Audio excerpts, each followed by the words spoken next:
උඹලා දන්නවද බං මේක හරි පිස්සුවක් බං.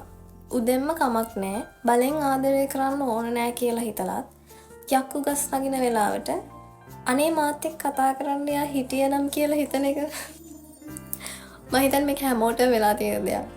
අද poetry book series එකේ 4 වෙනි දවසේ අද මම රිවිව් කරන්න ගියේ මෙන්න මේ පොත.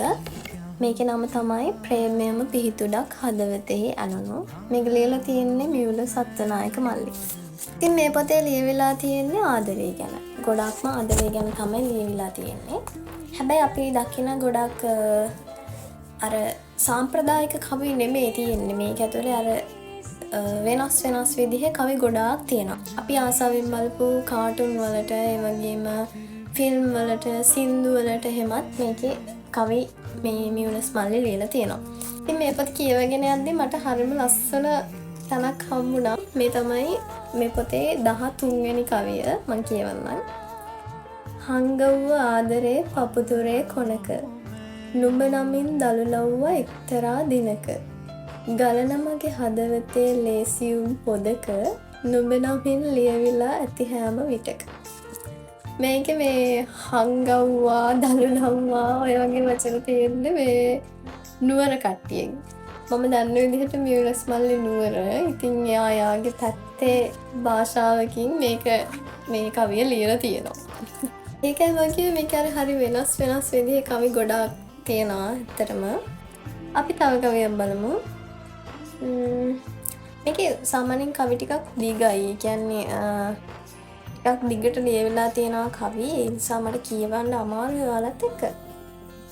මේ කවිය ජීවිතයේ කොම සාදරය. මේක 41 වෙනි කවිය. නුඹ විසින් හර කරන්නට වෙරදරූ මාගේ ජීවිතය. නුඹ නික්ම යාමෙන් දෛවයටම සින්න වී ගියේය. දැන් මාගේ ජීවිතය ගෙවා ගැනීමට නොහැකි වූ බොල් ණයක් වැනිය. වාරික ගෙවා ගැනීමට නොහැකි වූ රක්ෂණයක් වැනිය. නුඹගේ ප්‍රේමය මාගේ හදවතේ තිබුණු ප්‍රාග්ධනය උදුරා දැහැගෙන රැගෙන ගියේ. හීනවන උපයෝගිතා න්‍යාය යලි යලිත් මාගේ කනට ගසා කියන්නක් වෙන. කොමස් කරනාට තේරෙයි මට සමහරව තේරුන්නේ නැහැ ඇත්තටම. මොනවද උපයෝගිතා න්‍යාය එහෙම කියන එක මට තේරුන්නේ නැහැ. කොමස් කරන කෙනෙක් ඉන්නවා නම් යටින් කමෙන්ට් එකක් දාන්න යන්න. තව කවියක් බලමු. ඇස්සස්සේ වේදනා උතුරලා තිබුණා. මතකයන් හදවතේ වේදනා නැගුණා. යන්තමට මගේ හිත හිනාවෙන් පිරුණා. අපි එදා උන්නු හැටි සෙල්ෆියෙන් පෙනුණා. මමයි නුඹේ සයියාරා. මේ සයියාරයකටත් කවියක් ලියලා තියෙනවා. මම ඒකයි කිව්වේ ඒකේ අර ගොඩක් තියෙනවා. අපි බලපු කාටුන් වලට, ඒ වගේම චිත්‍රපටි වලට, ඒ වගේම මොනවද සින්දු වලටත් තියෙනවා. ඒක කවි.